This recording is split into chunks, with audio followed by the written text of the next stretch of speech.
Hello, everyone, and most welcome to 1950 of the H series. We will today start with a new article, Derrida and Religion, Other Testaments by John Manosakis. And we are looking at chapter 19. And this is actually called The Revelation According to Jacques Derrida. So I will call it Revelation Derrida. Derrida.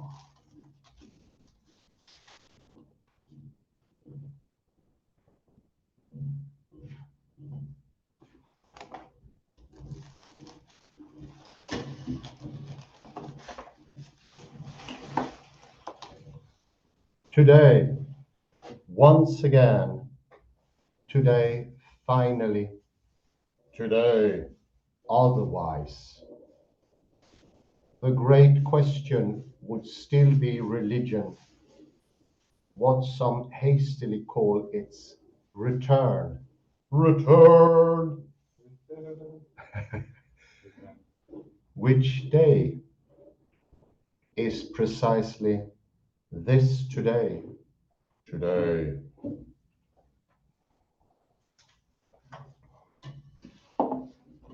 Which is the day that religion, in power and great glory, will make its return to our enlightened, secular world. Indeed. How do we reckon that the day that reckons the days?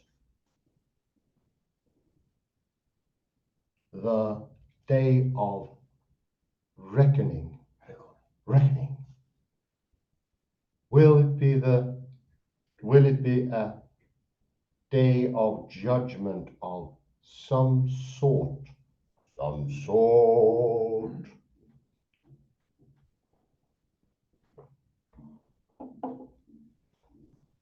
Although we are told the exact day is not yours to know. No. Persistently, we ask for a sign to be given to us.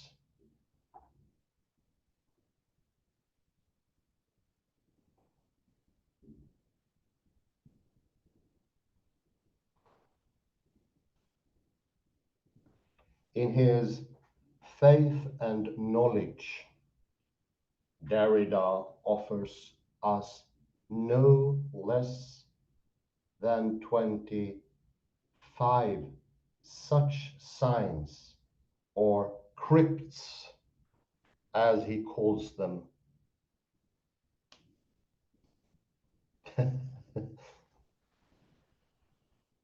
Conflating, perhaps, the word cryptic and script. Crypts.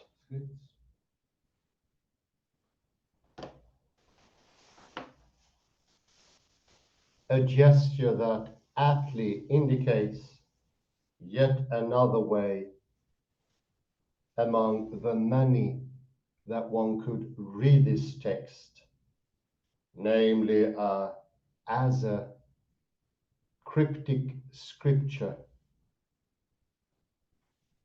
or as a revelation which, like all revelations, conceals more than it reveals.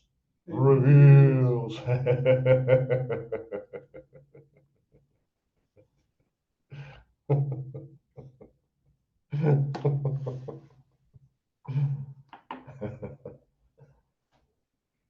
Faith and Knowledge was presented as Derrida's contribution to a colloquium that took place at the island of Capri. Capri, Capri. The island of Munter. Capri, Capri.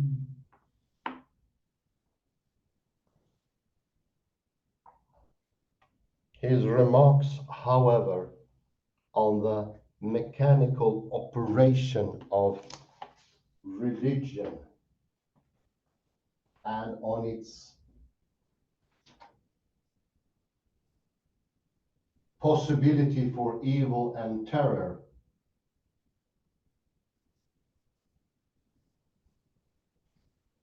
made Capri sound more like Patmos, Patmos, Patmos.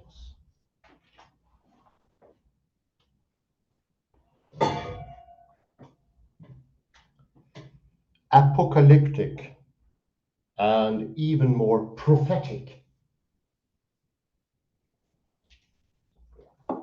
If one takes into account that 8 years later, this today of the question about religion assumed a dramatic urgency that day, which has become known by no other name but that of a day, September 11th, 11th, 11th, 11th.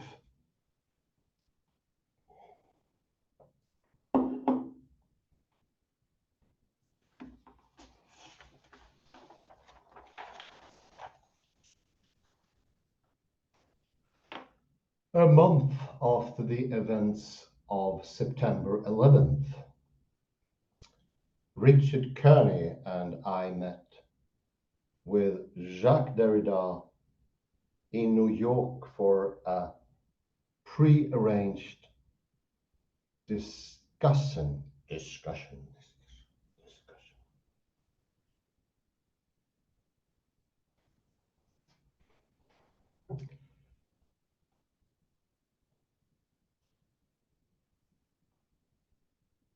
A double column of smoke rising in the clear October sky, and the burnt smell still hovering over the city,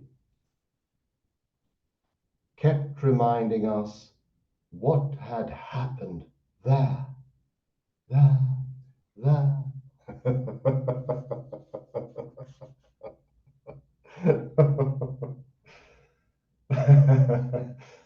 The discussion soon turned to the new situation the world had found itself in.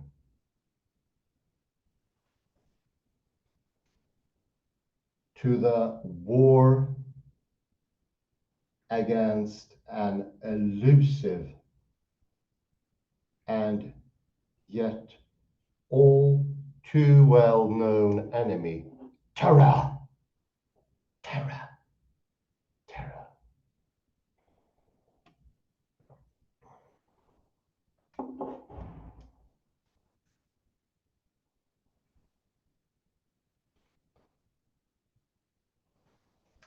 At least in two instances,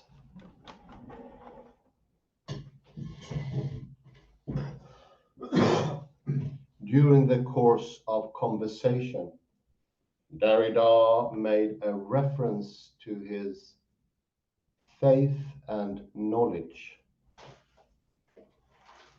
He only references to his work during the discussion.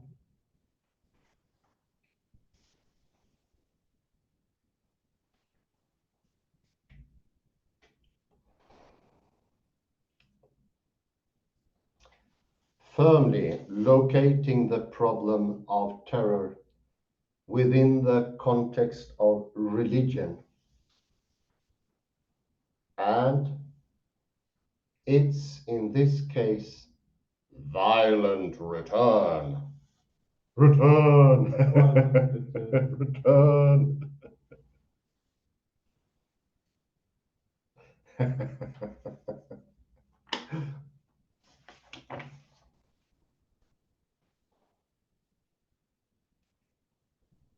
On September 11th, what we call today the return of religion became all the more visible and emblematized.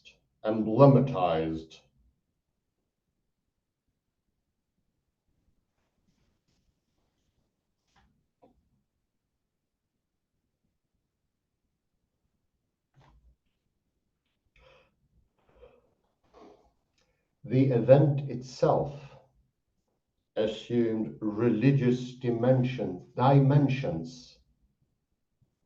in its sublimity as a mysterium tremendum et fascinans.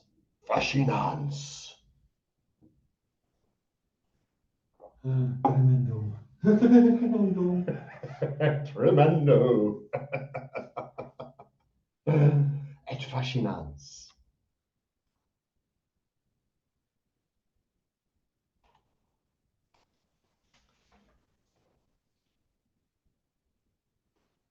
It was immediately accounted to two religious registers: Islamic fanaticism, which provoked and justified it, and Christian fundamentalism, which proclaimed that the West was under attack and vowed to protect it. To protect it.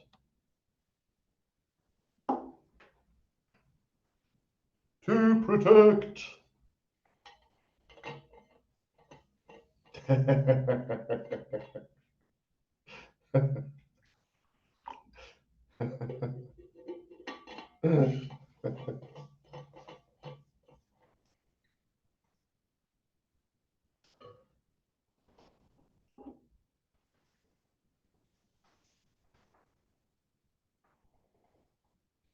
As the name of God was time and again invoked by politicians and common people alike. A God notably cleansed from any religious or denominational differences, as ground zero became more and more hallowed ground with interfaith services and memorials to attest to its holiness. Holiness. Holiness. Holiness. Welcome, Mirja. Very good. Gradually, September 11th became less and less a political case. Simply because such an impossible event could not be appropriated by political language.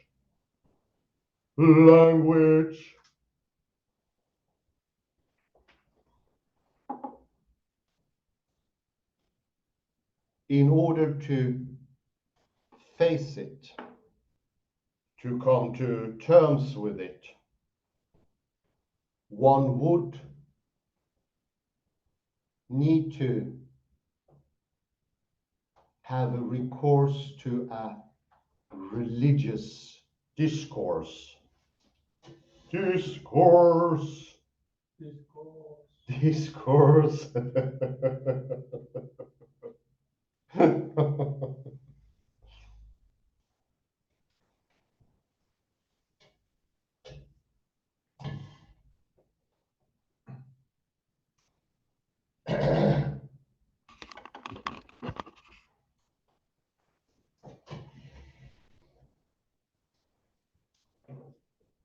We feel that we have to ask then, what kind of religion is that which is returning to,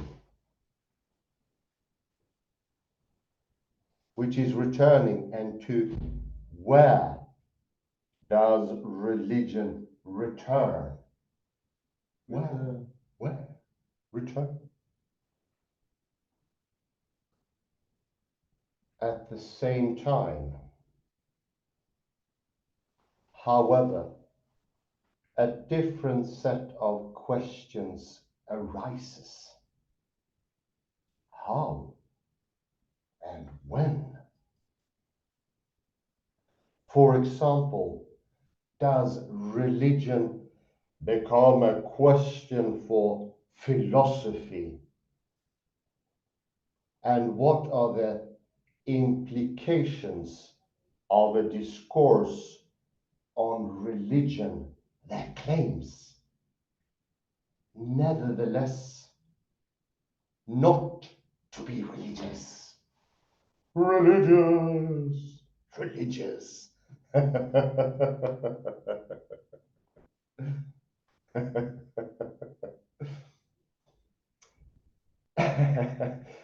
Faith and knowledge, the two sources of religion at the limits of reason alone.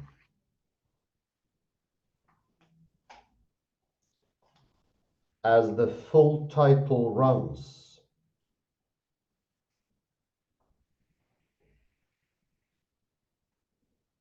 hints already at three major philosophical texts that Derrida engages with.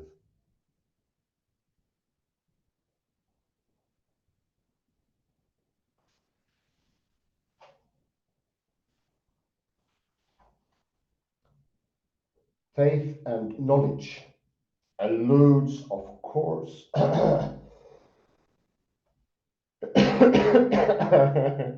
to Hegel's homonymous Glauben und Wissen. Glauben and Wissen. Glauben und Wissen, yeah. The two sources of religion is a reference to Henri Bergson. The two sources of morality and religion. And finally, the third component of the title unmistakably alludes to Kant's religion within the limits of reason alone. Alone.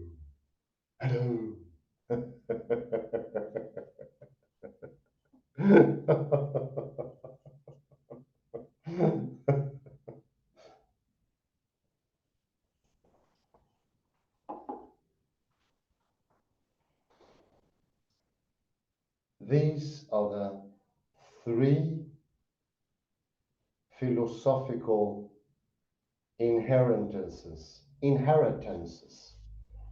that, among others, form the basic substance of the loom around which the fabric of Derrida's text is meticulously woven, woven, woven.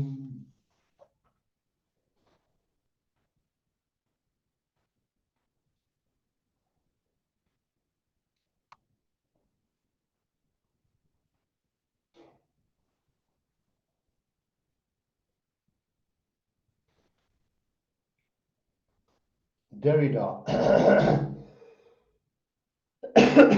built his text as a machine.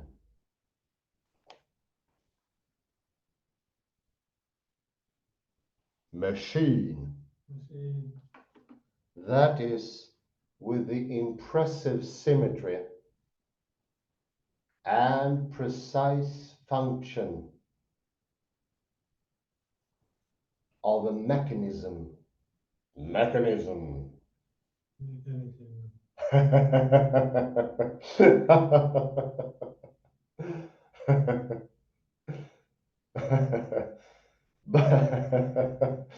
but also as a machine that works independently, that is, automatically.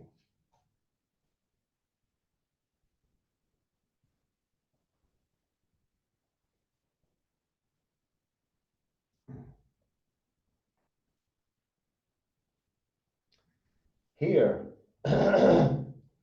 is how he describes in his own words the genesis of this text.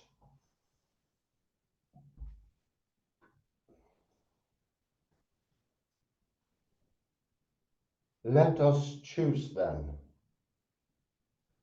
I told myself, a quasi-aphoristic form as one chooses a machine.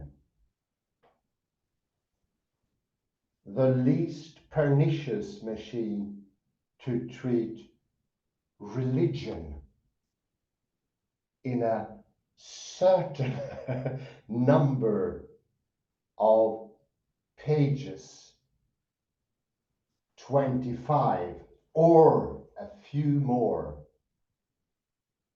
we were given, and let us say, arbitrarily to decipher or anagrammatize the 25, 52 very unequal sentences. We have a reversal. Very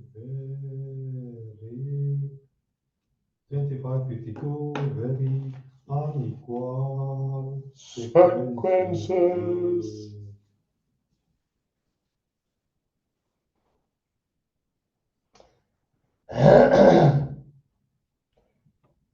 His essay consists of 52 joinings that simulate the links of a chain.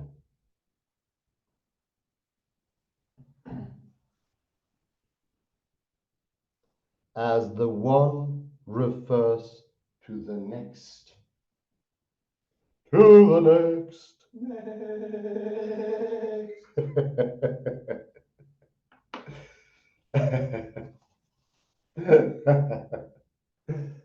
According to a certain technique of scriptural hermeneutics known as a catena of scripts.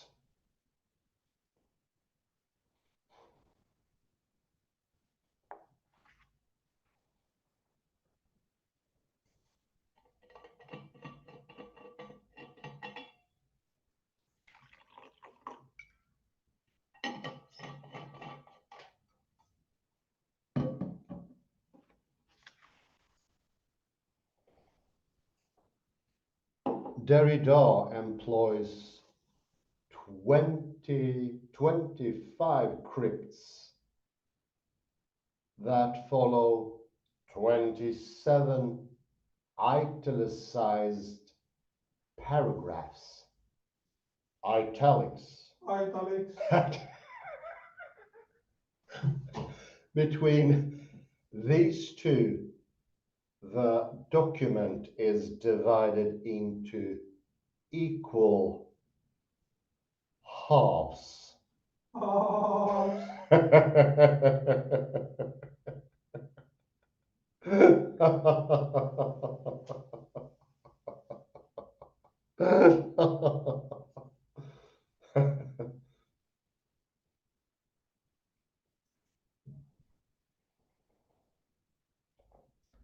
The importance of this text cannot be fully assessed within the restrictions of the present essay. Essay.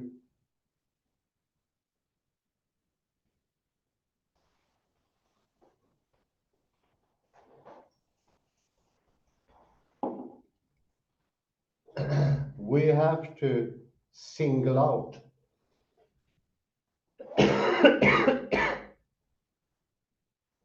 however, one theme that we intend to discuss at some length, precisely because it is of such concern to Derrida. Concern. To Derrida. And recurs throughout his text.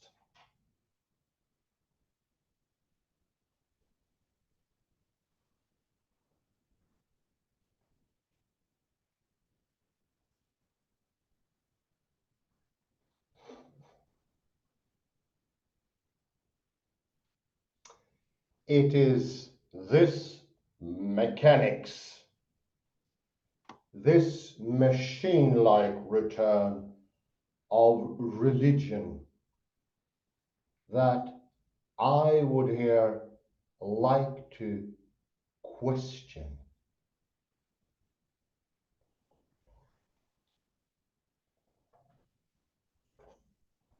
Question.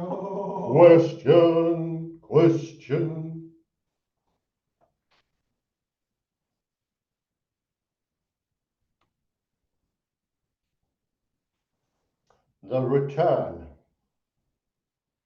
of religion, then, is a phantasm that haunts this text. The return of religion as a question, as a problem, as an aporia, returns more and more violently upon this text.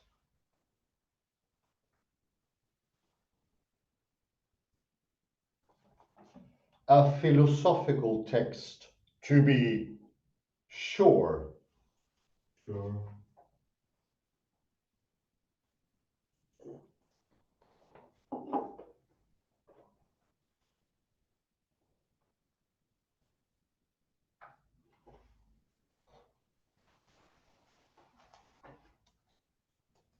And perhaps more than once, and more than one, since we already counted 3 different philosophical currents in its substratum.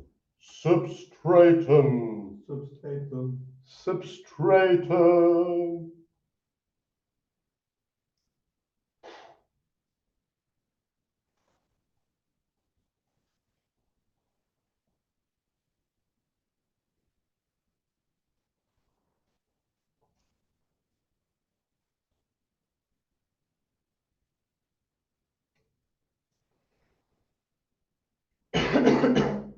Substratum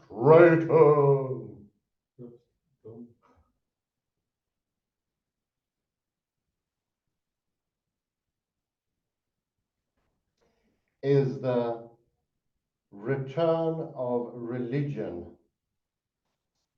the return of the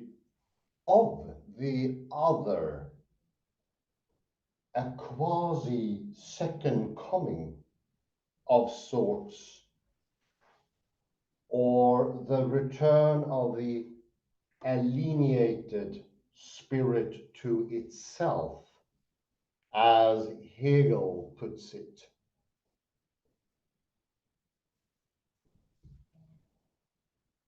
And therefore the pronouncement of some kind of messianism, messianism,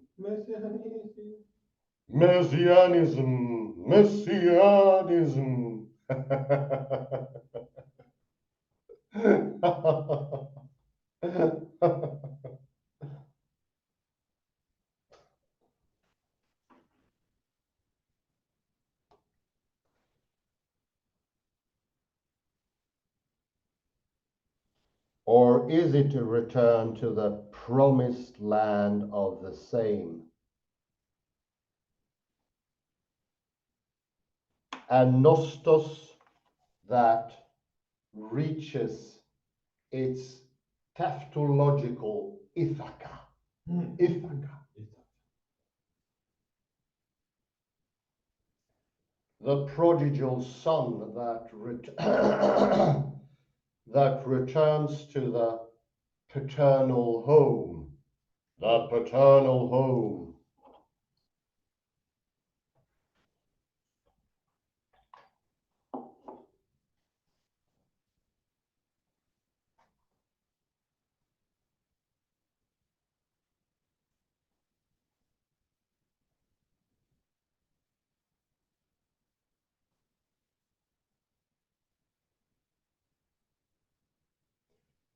Both movements amount to the same. A performance of what Derrida calls the mechanical. The mechanical. Mechanical.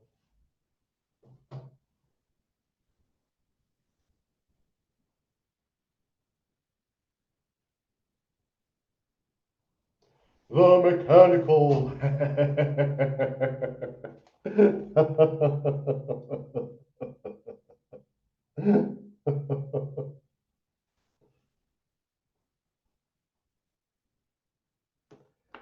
In other words, the exclusion of the other, the expelling of the different, the circular multiplication of the same self. Self-same. The circular multiplication of the self-same.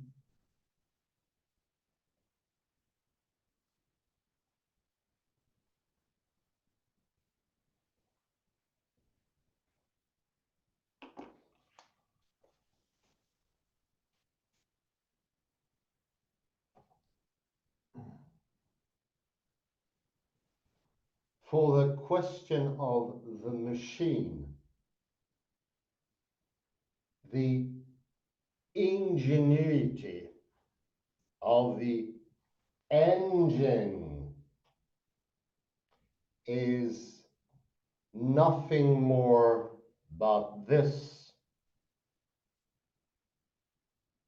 the generation of genus, their reproduction and productivity. Productivity, indeed. Productivity, Miriam.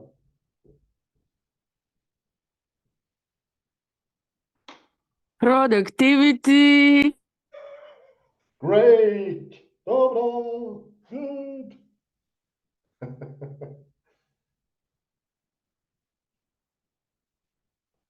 At the same time, it is a question of autonomy, autonomy, automatism, and autism. Wow, autism. But how are we to understand this return that occurs according to Derrida's statement cited above, like a machine?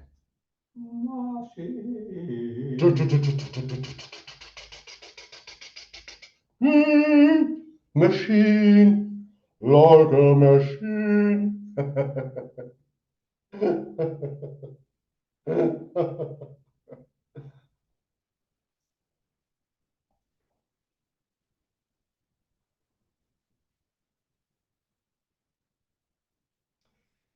What can be possibly mechanical in religion? In religion.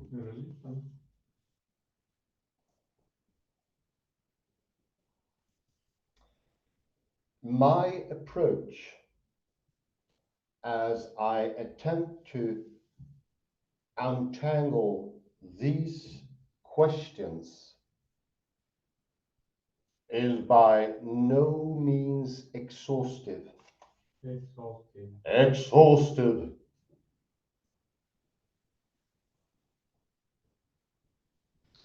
On the contrary, I shall have to limit my discussion to just three motifs that time and again recur in the text I am reading here. Here.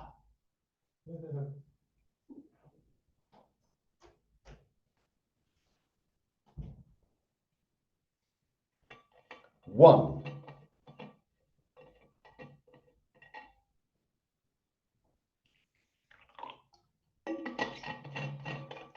the interplay between faith and reason, or religion and philosophy. Two, the double operation of the religious.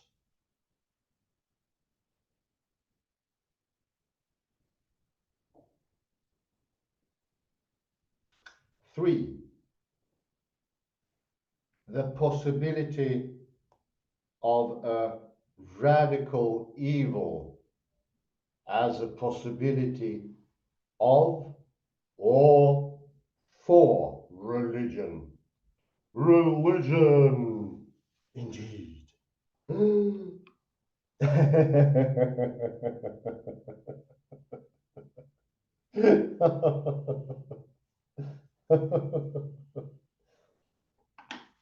A triple entendre. Three readings.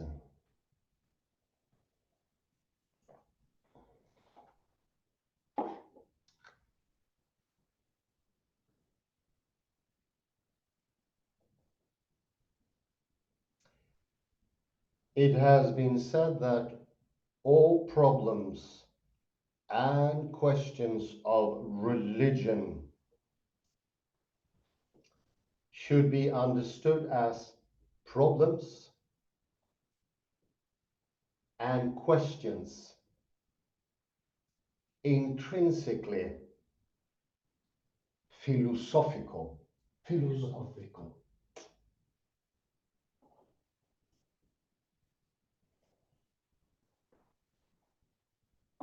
Philosophical. Philosophical.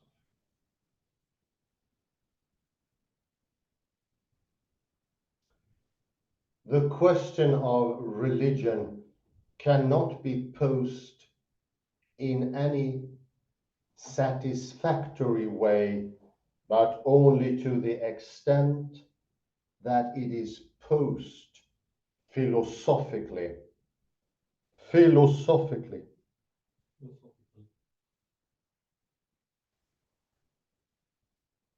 Not for any other reason, but simply because the question of religion is first of all the question of the question.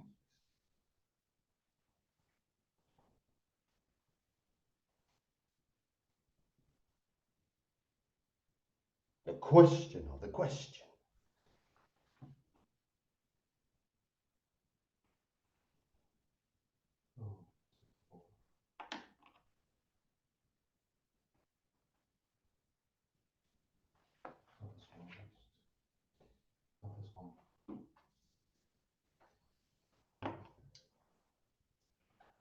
Neither faith nor revelation are in a position to raise questions.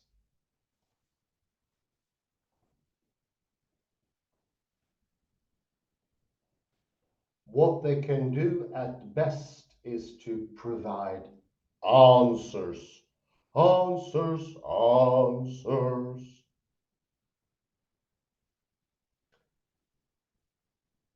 But only to such questions that one could have never asked, never, never, ever asked, never.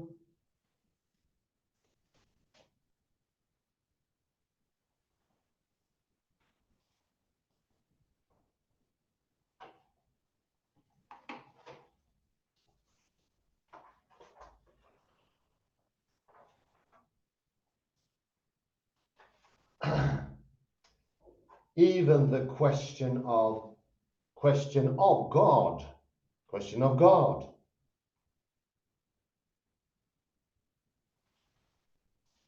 itself,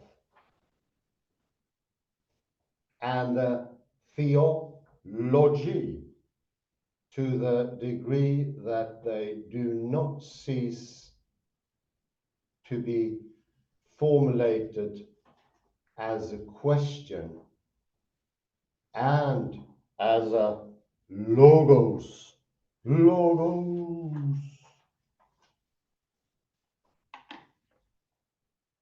can attain the proper meaning only within a philosophical grammar, outside of which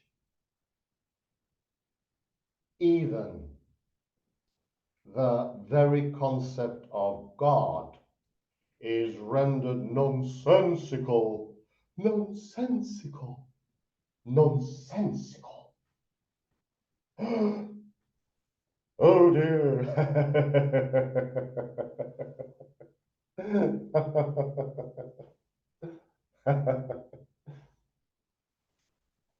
But God is not only that,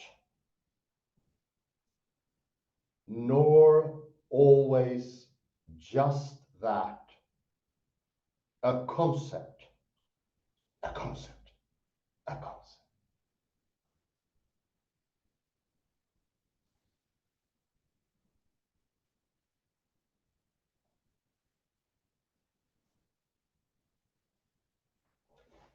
One could rightly content then that thank you, then that the God of religious experience, that God to whom the whispers of prayer is addressed, amidst the darkness,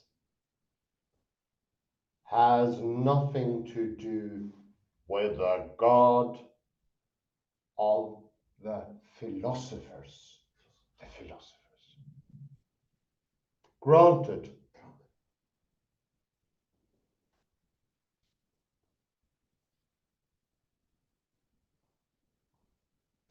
But only for so long as one remains within the limits of the unmediated, ineffable experience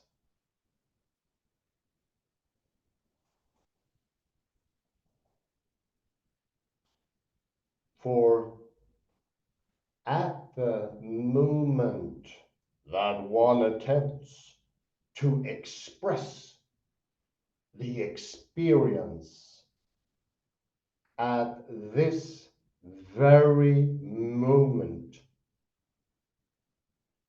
one is already and unavoidably referring to terms and categories of philosophical Thinking. thinking. Thinking. Thinking what? Thinking. One is already speaking the language of philosophy, the logos. To do otherwise, we are in need of an entirely other idiom, of in which we have not yet learned how to speak.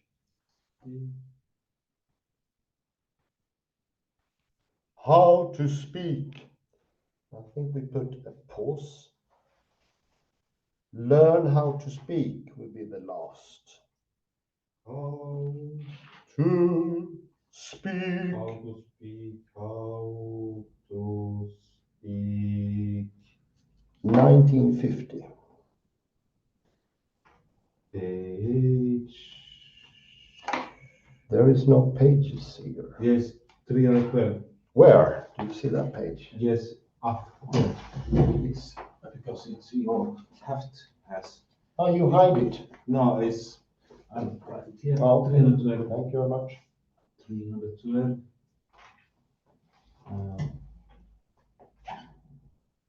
Oh, very good. Sorry. Yes. Thank you very much.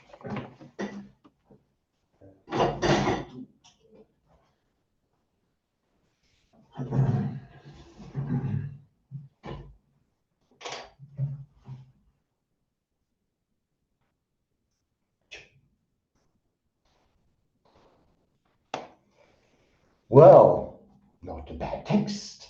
Let's see what Manusakis has offered us. Didn't look bad at all. Good old John P. Manusakis. Inekala. Sto en helada. Helada.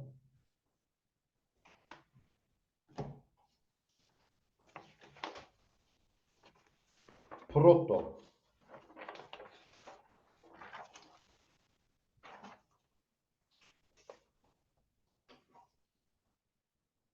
Tria cosa en ya. 309.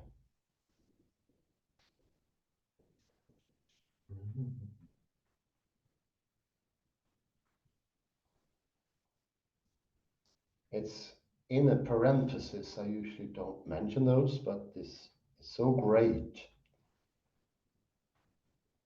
It's the establishment of the crypts, possibly a conflating of cryptic and scripts. In the parenthesis, we find a gesture that aptly indicates yet another way among the many that one could read this text, namely as a cryptic scripture or as a revelation which, like all revelations, conceals more than it reveals.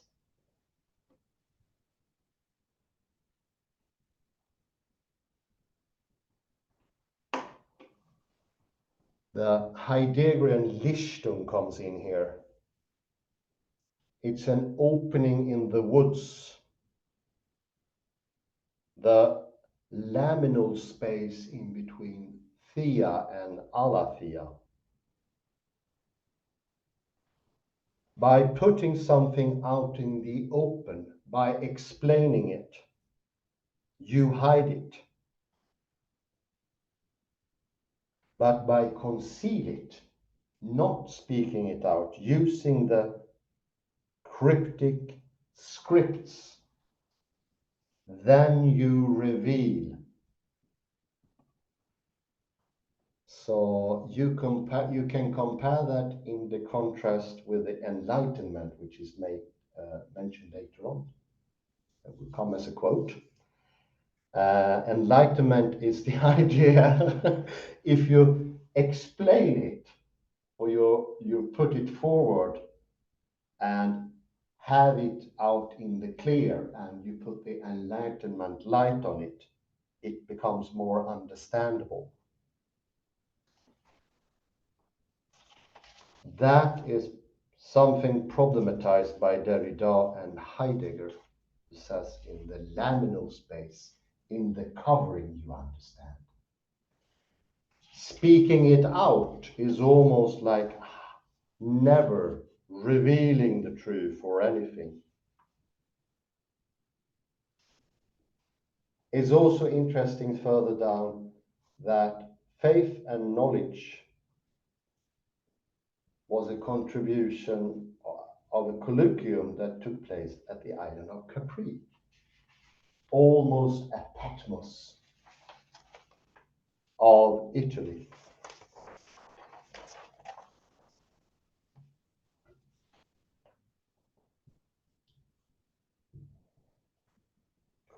If we go to the next page, that would be 310, I assume. Yes.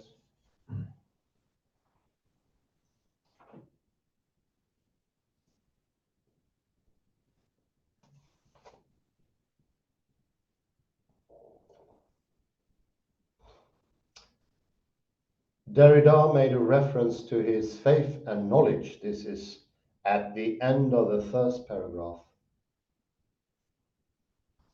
Firmly locating the problem of terror within the context of religion and its, in this case, violent return. The return is Hegelian. It's the contradictions or the oppositions that return. You have the thesis, then you have the antithesis, and then you have, of course, very Hegelian, Derridian, the synthesis, the last third return. Remember the number 3, it is a third. Terti. Protest efter terti. 3. On the third. 1, 2, 3.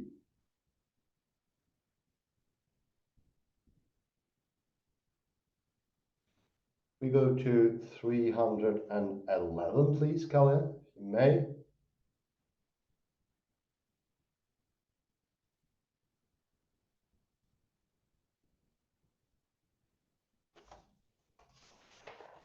I don't know why it's black on the screen, but I am on.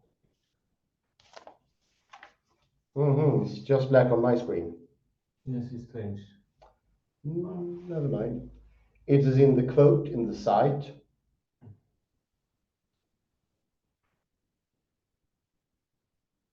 I start a bit down in the site. As one chooses a machine, the least pernicious machine to treat religion in a certain number of pages. 25. or a few more, we were given, and let us say arbitrarily, to decipher or anagrammatize the 2552 very unequal sentences. So we reach 52, the common number of weeks in a year as well.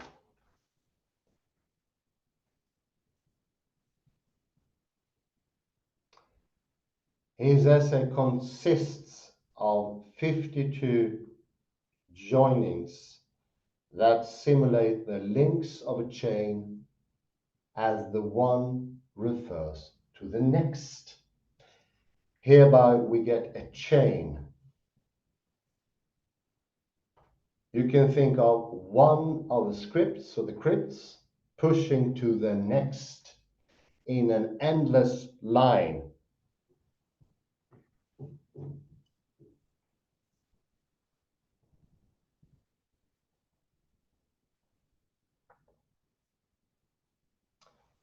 I would also call it a chain. No, don't worry about that, Kalle. No worries.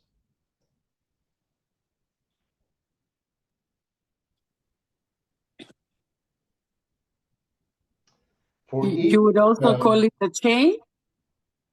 Yeah, chain, yeah. Mm-hmm.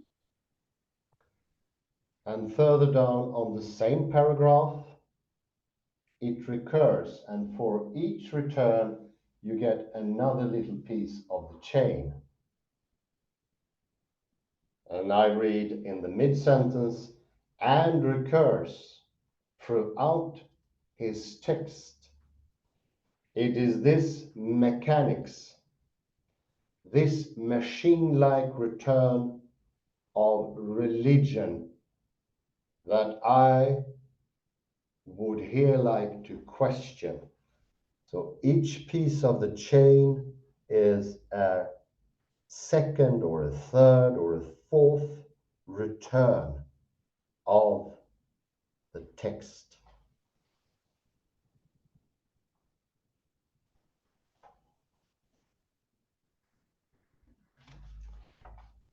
If we go further down, it's a bit difficult here. 1, 2, 3, fourth paragraph. And it's about 10 lines down.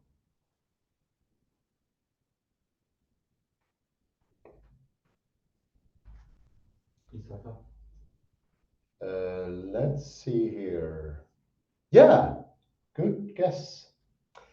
Or is it a return to the promised land of the same, a nostos, that reaches its tautological Ithaca, the prodigal son that returns to the paternal home? Home. Home. I forgot to laugh. Thanks, Kalle.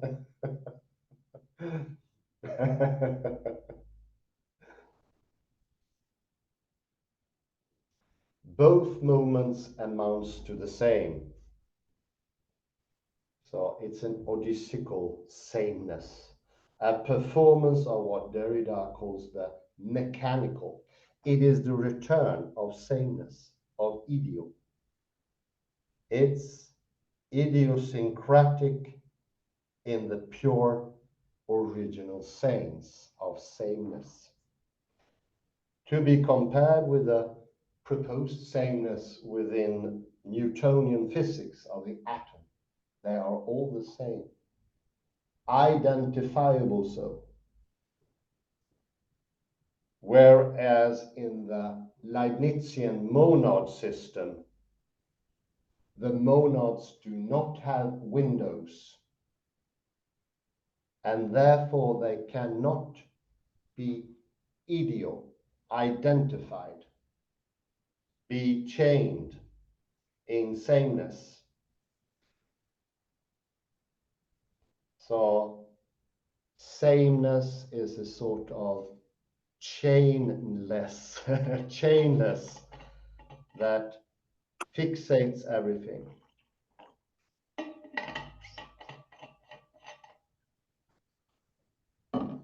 Can I ask a question? I'll be finished in a little bit and we'll Yeah, have a okay. discussion. Yes. Sorry, Miriam. Yeah. No, it's fine.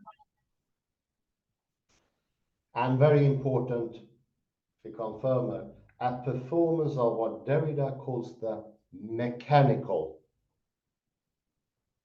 In other words, the exclusion of the other. What is it about the atomistic system in comparison to the monad system?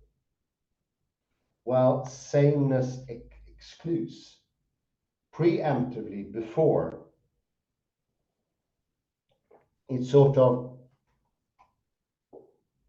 forces sameness. And we get a circular because it's repeated. So every part of the chain is repeated in a circular fashion to make a new part of the chain. Everything locked together.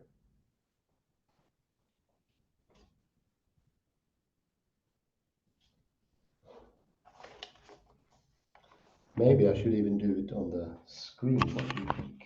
Could you help out here? Should I stop sharing? Yeah, I can do that for a second. And you have to press something there. Yeah, we'll give it a try. I can't promise it works.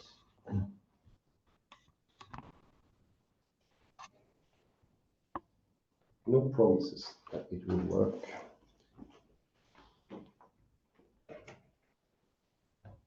Let's see here. We don't have a good pen here though.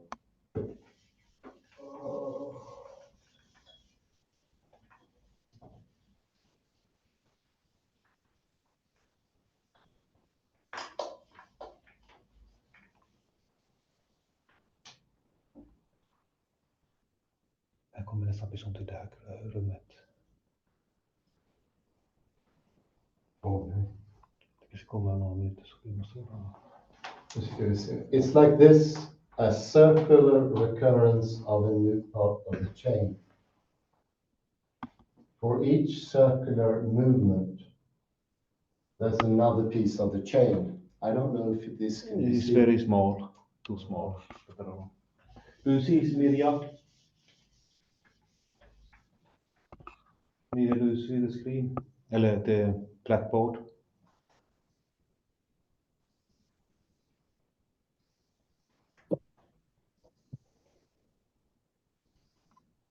So for every recurrence, the chain gets a new chord like this, and it's locked up by identity, sameness.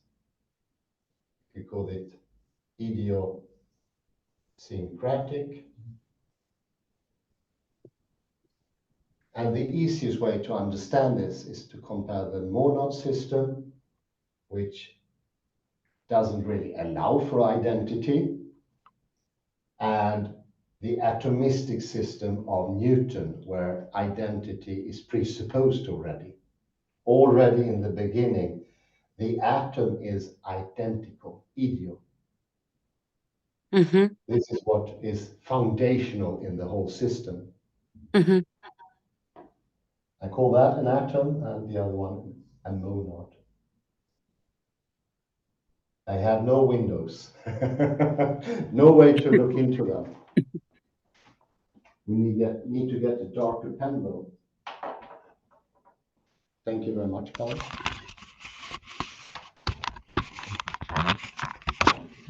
Now you can also see how I look in the morning, Mirja. You look nice. Oh, thank you. That's too kind.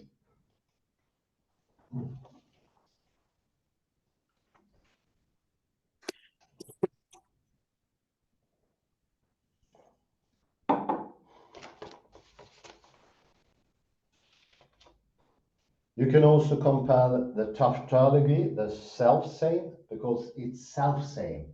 The circular multiplication of the self-same is also to be compared with the Gödelian tautology. And it's automatic because it produces itself. At the same time, it is a question of autogamy, autonomy, automatism, and autism. Why autism? I don't really know, but maybe there's no communication. In absolute sameness, there is no need for difference or communication. It becomes more automated. That's just my guess. And if we go to 312, you may, God is willing, we will see the text also. It's there. I trust you. Mirja, do you see the text on the screen? Yes, I see. Excellent, excellent. I think my screen is cursed. You need an exorcist. Will you exercise this later? Please, you can do the cross your heart button. Hans, you have your own personal exorcist. Yeah, I do next to me. Isn't that good? It makes me feel safe. Of course. So we have 3 terms here. The number 3 is very important. The interplay is the first paragraph. The interplay between faith and reason. 2, the double operation of the religious. And 3, the possibility, as we put forward earlier, of a radical evil. That it could be something troublesome in the mechanical return, the machine-like return.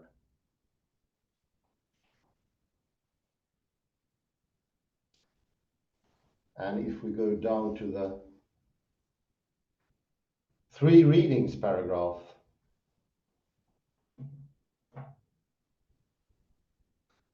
we see the 5th line. The question of religion is first of all the question of question. A Seinsfrage, of course. Begins with being, as in being and time. What is the outmost question? It's the why. Why even ask a question? That is the proto-question. I will not say proto-phenomena, but proto-question. It comes before. It is the protos. And by that, you can also say, by asking the question preemptively, you will establish the logos. The logos can be perceived, and my suggestion here, almost a bit machine-like as well, because the logos is made by identity.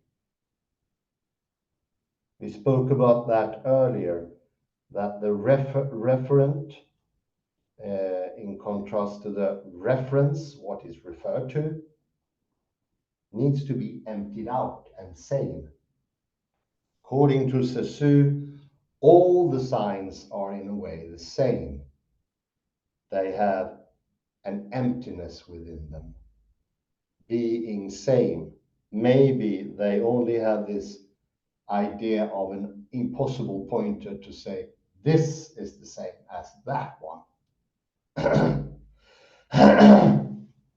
And of course, in a way, what Leibniz is saying when his monads do not have windows, it's like the beetle box cannot be looked into as well. We cannot show the identity of the beetle, or the scarabee, as I usually prefer to call it for some reason. Scarabee is such a beautiful little animal. So the logos, almost to the end of that paragraph, can attain the proper meaning only within a philosophical grammar, outside of which even the very concept of God is rendered nonsensical. And this we mentioned a couple of times before. With determinism, it's machine-like. There is no concept of God is in itself nonsensical. Doesn't make any sense whatsoever. Please come in. Mirja, you had some questions here. Also, that is my. Actually, you asked the same question, Hans, previously. Yeah. What's why autism? And that was actually my question. It was the same. Okay. Thank you.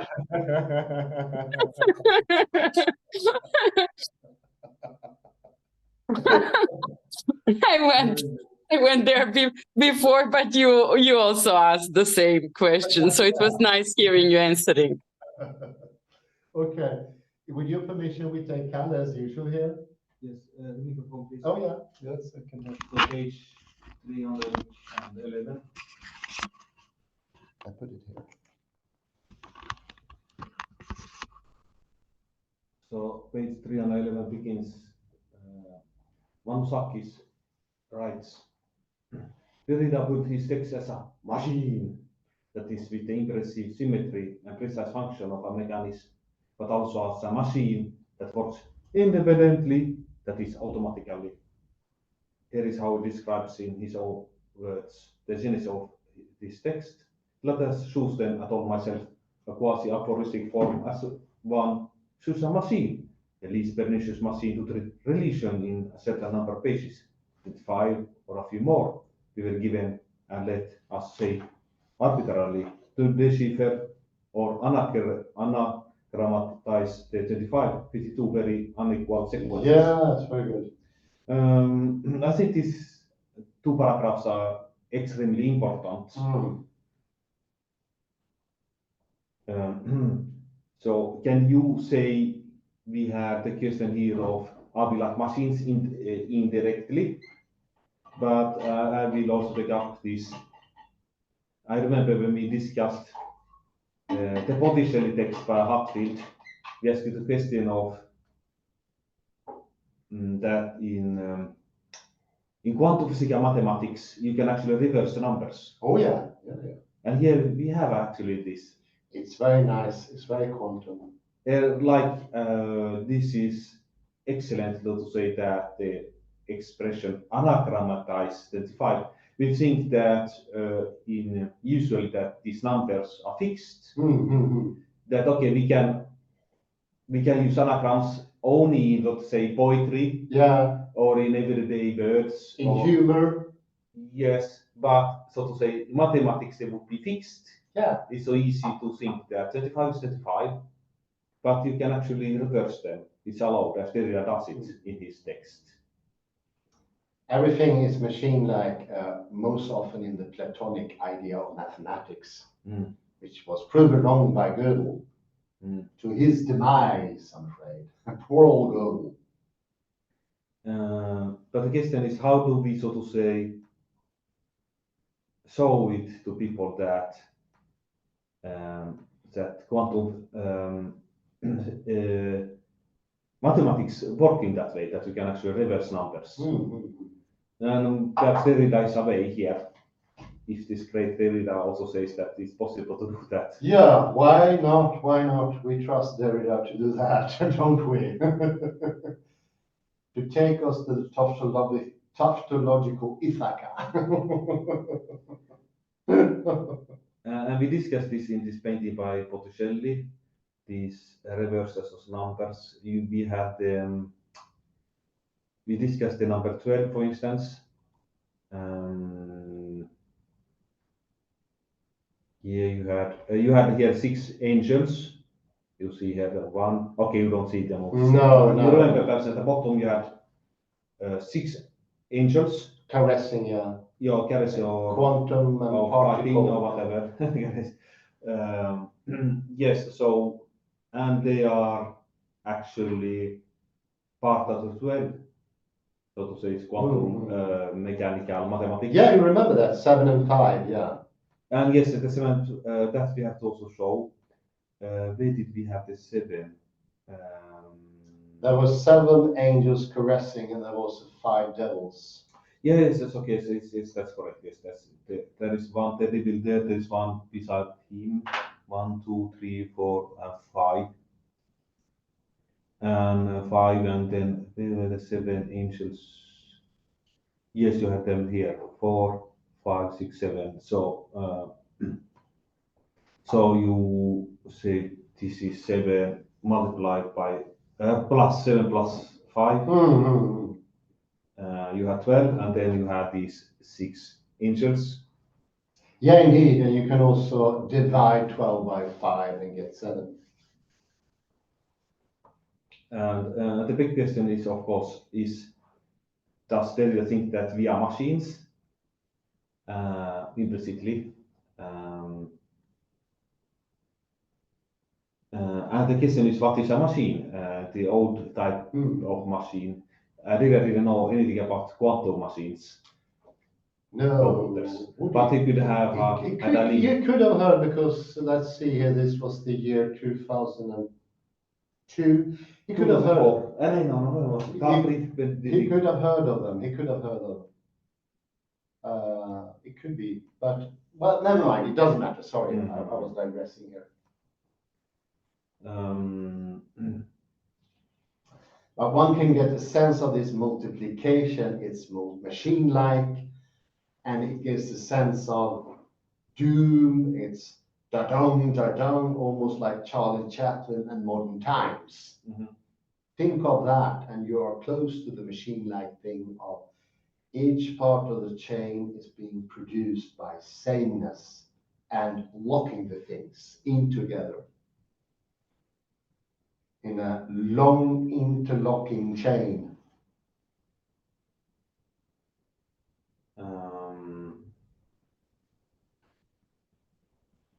So the question is a computer able to do anagrams? By his own will? No. The question is no. No. It's a bit early there. You have to actually program the computer. Well, it's a person doing that, yeah. By free will, you won't make an anagram. The computer is a bit machine-like, and I think, could that be the reference that Derrida is after here? The machine-likeness of there being no difference for a machine.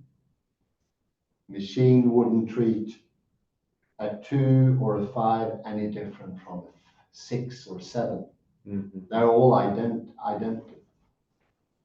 identical in that machine-like system. But what would a computer say with this anagram 3552? It would probably view it as heretical. Maybe it wouldn't compute.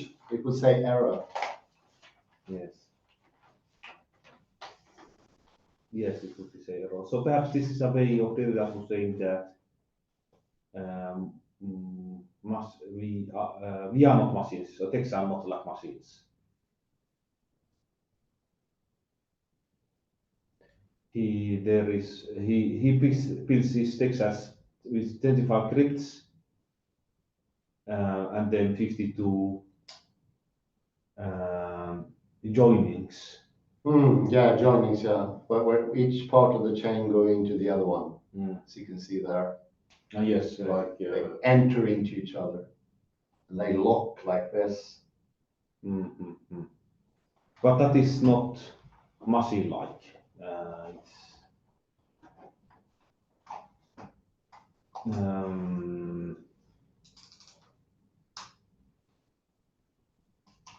Because a machine wouldn't do that independently, automatically. Maybe if you think of a clock, it will do its thing. A clock, an olden clock was often fueled or driven by a chain. So you had a chain inside to drive it. Maybe, yeah, maybe. Machine can be quite, yeah, could be, yeah.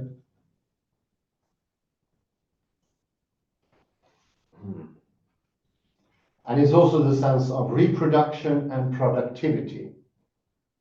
So once the identity system is in work, and this is very good, The ingenuity of the engine is nothing more, and this is from page, I hate I can't see the page numbers, 311.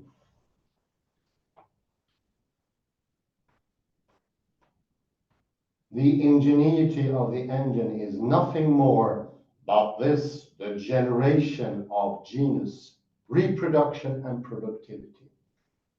More and more identical things are being made by themselves almost, once the whole thing has started.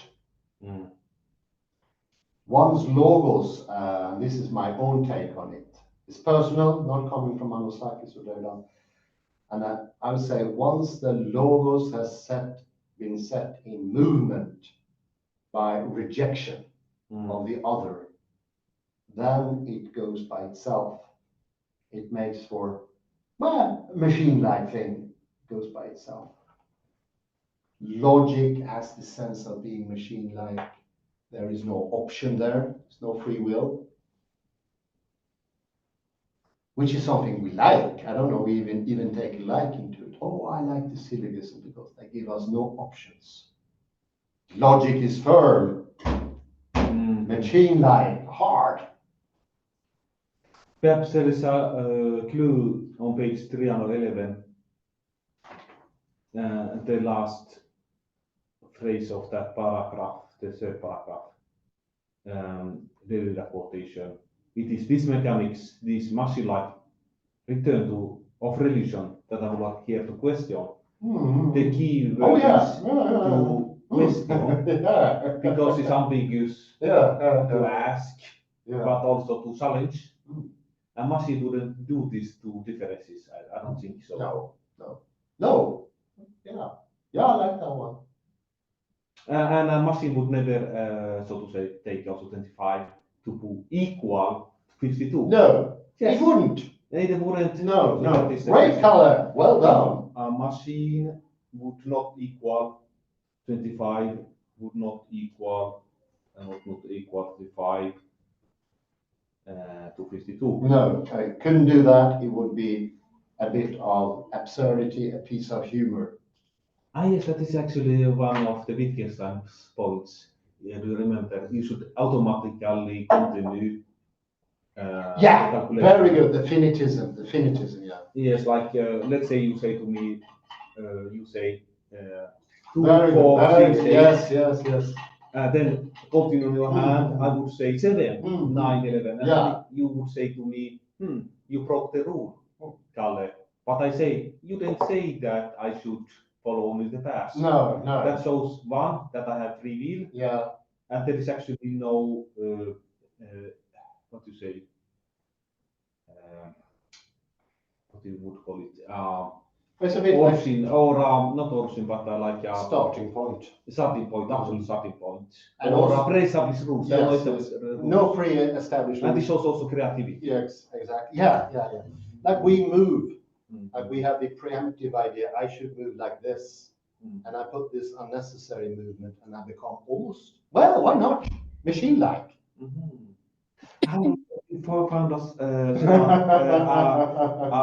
similar point between Derrida and Wittgenstein. That's and Alexander. Yes. Okay. Does Mirja have a concluding words? I was waiting here for Mirja. Mirja, speak now or be quiet for now. You have an exorcist and a crazy philosopher yet. Come in, Mirja. I think we have to speak.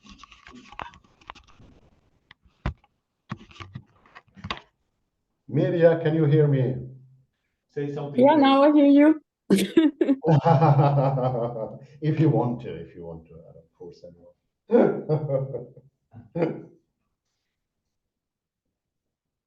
Just a second.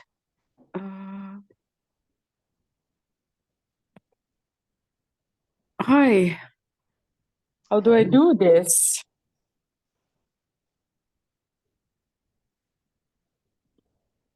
Hello? Hello. We hear you. Or We hear you loud and clear, Mirja. Okay, I will ask a question to Miriam. If she doesn't say anything. So our conclusion is that a machine would not equal 25 to 52. Kalle, can you repeat? A machine would not equal 25 to 52. A machine would not equal 25 to 52. That can only a human being do, and that shows a higher degree of thinking. Yes, I have an example here. I've been working with implementing robots, now robot at the Danish schools for autistic children, the ones that are on the spectrum. And you know, when I hear this, I think in practical terms, what does that mean for me? Or what the children showed me, even though it's with a typical autist, right? They don't like when you show them facial expressions, right? When you are dramatical, gesticulative. So the robots were supposed to be there to actually, eliminate everything a human does, that it would actually help those children learn better with the kidding? How interesting, Mirja. Wow. with the lessons. And wow. And we are creating this, we are designing the program with Now Robot. And we have all the resources in 7 months, both on the side of the teachers, together with the teachers, and we as the researchers, we are just like following robot-human interaction, what's happening in that space. Wow. And even though the robots didn't have or couldn't perform some of the operations to resemble, full embodied human consciousness, they were just like giving them the lectures without gesticulations, without emotions. And then we apply the program, and then I am in the post production phase, examining the interaction of the children with the robots, and especially because the children some of them had alexithymia, the ones that couldn't recognize any kind of emotion, and then it happened. The robot was there without any emotion, of course, but then when the children couldn't identify with the robots, because that was also too foreign to non-human for them, they started hitting the robots. Is it true?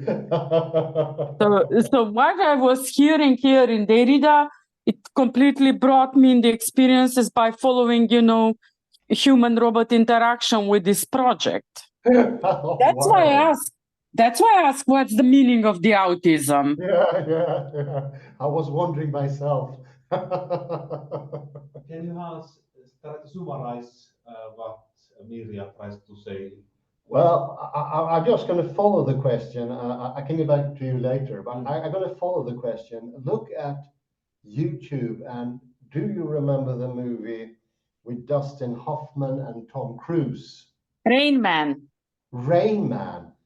And he's very good with that mechanical mathematics, so to speak, mechanical, I don't know, machine-like mathematics. Yes. He can count the toothpicks, 272, he says.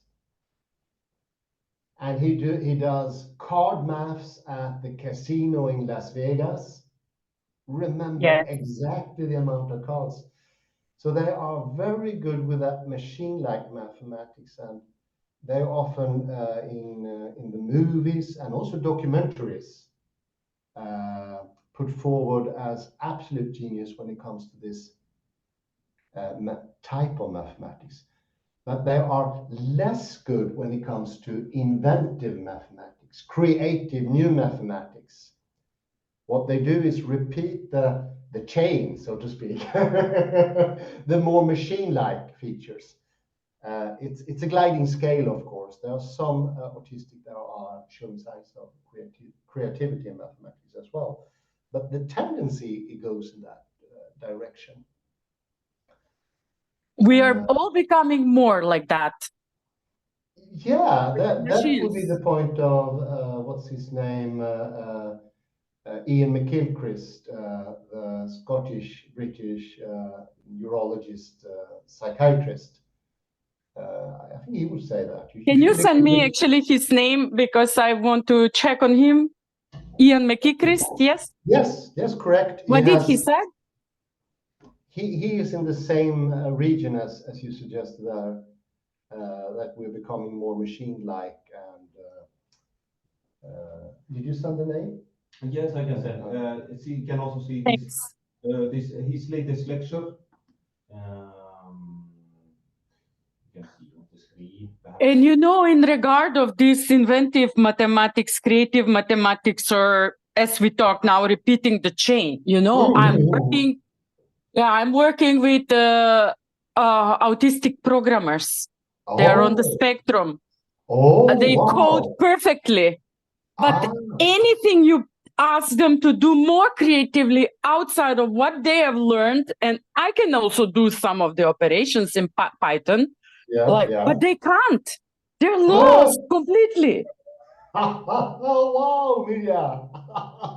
And I recognize into this what you are saying, because I'm having same experiences just from the field. Wow, that's so great.